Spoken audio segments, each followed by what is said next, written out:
The Roman Forum, a symphony of senses. Imagine the clatter of carts on stone streets.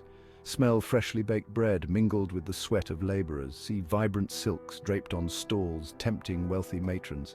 Hear the cacophony of bartering, gossip, and political debate. Look closer and you'll see the distinct threads of Roman society. Over there, a patrician senator draped in fine toga strides with an entourage. Nearby, an equestrian businessman inspects imported goods. A plebeian craftsman haggles over the price of his wares, and in the shadows, a slave hurries past, his silence speaking volumes. High above the bustling forum, overlooking the city they ruled, lived the Patricians. These aristocratic families held the reins of power, their lineage often tracing back to the very founders of Rome.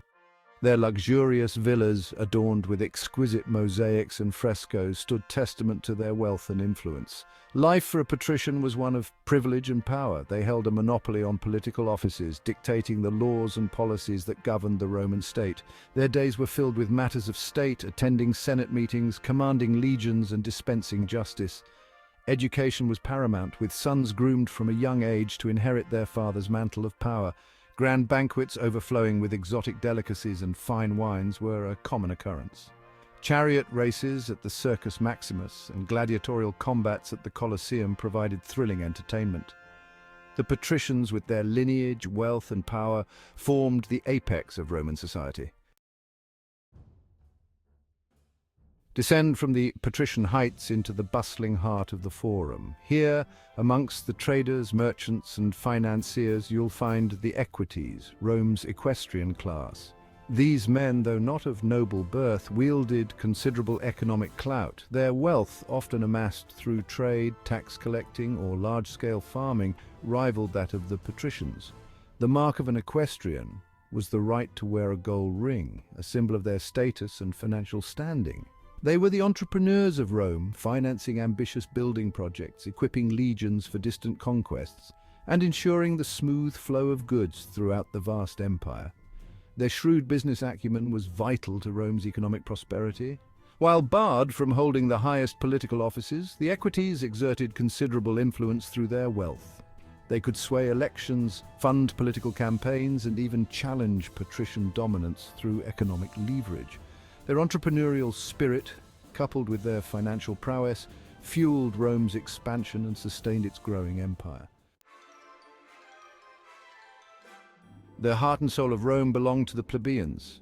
This vast and diverse class encompassed the majority of Roman citizens, from shopkeepers and artisans to farmers and laborers. Their lives were a world apart from the luxurious existence of the patricians or the economic influence of the equestrians. Their days were marked by hard work, their hands calloused, their clothes simple, their concerns immediate and practical. Step into the workshops lining the city's narrow streets and you'll find the plebeians at work. Blacksmiths hammer glowing iron, bakers knead dough into fragrant loaves, and weavers create colorful fabrics. Their skills, passed down through generations, were the backbone of Roman industry and commerce. They built the roads, aqueducts, and monuments that testified to Rome's grandeur. Life for the plebeians was far from easy. They lived in crowded insulae, multi-story apartment blocks that often lacked basic amenities. Despite their hardships, the plebeians were fiercely proud of their Roman citizenship. The bustling life of Rome had a dark undercurrent: slavery. Slavery was woven into Roman society, touching every aspect of life. Slaves worked silently, sustaining the empire's prosperity. Their lives were ones of hardship and uncertainty. Considered property, they were bought and sold at whim. Some endured back-breaking labor in mines or on estates. Others served in households, performing domestic tasks. Treatment varied drastically, depending on the master. Skilled slaves might find autonomy, while others faced brutality. Despite hardships, they carved out lives and identities. Their plight reminds us of the darker side of Roman society. Roman society, though seemingly rigid, was far from static. The relationship between the different classes, particularly between the patricians and plebeians, was often strained, marked by periods of intense conflict and uneasy truces. The plebeians, despite being Roman citizens, resented the patricians' monopoly on power and their control over land and resources. These tensions erupted in the 5th century BC with the conflict of the orders, a period of social and political upheaval.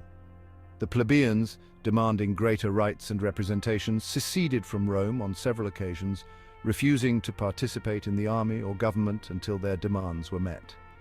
This display of collective power forced the patricians to concede. One by one, the plebeians won important rights. The law of the 12 tables, publicly displayed in the Forum, codified Roman law, ensuring equal justice for all citizens. The creation of the tribune of the plebs gave the plebeians a voice in government with the power to veto laws deemed unfair. The conflict of the orders, though marked by tension and unrest, ultimately strengthened Roman society. While Roman society was rigidly structured, it wasn't entirely devoid of social mobility. Individuals, through a combination of luck, talent, and ambition, could climb the social ladder, albeit with limitations. The equestrian class in particular served as a testament to the possibilities of upward mobility. A successful merchant, amassing a fortune through shrewd business dealings, could gain entry into the equestrian order. Their wealth, displayed through lavish homes, patronage of the arts, and even the financing of public works, could rival that of the old aristocratic families. Their sons, given access to education and political connections, could further elevate the family's standing. For the plebeians, upward mobility was more challenging but not impossible. Military service offered a path to advancement, with bravery on the battlefield rewarded with land, loot, and social recognition. A few exceptional individuals, through their skills as craftsmen, merchants, or entertainers, could amass wealth and gain the patronage of powerful individuals.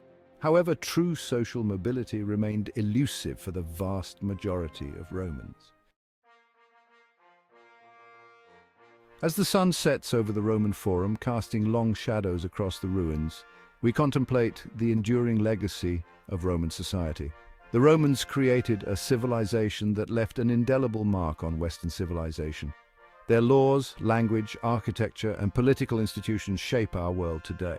Despite inequality, the Roman social structure played a pivotal role in Rome's success. The Roman story reminds us that societies are complex, with competing interests and aspirations. It's a testament to human capacity for both cooperation and conflict, for progress and stagnation. As darkness descends over the Forum, the echoes of ancient voices whisper through the ruins. Senators debate laws, merchants count coins, children laugh in the streets. A vibrant tapestry of life once animated this city. The Roman experience resonates with our own lives. Themes of social inequality and political representation echo through history. Civilizations are built by people. The Roman Empire crumbled, its legions now dust, but their legacy shapes our world. As we gaze upon their ruins, we're reminded of the enduring human spirit. The Roman story is a testament to shaping history.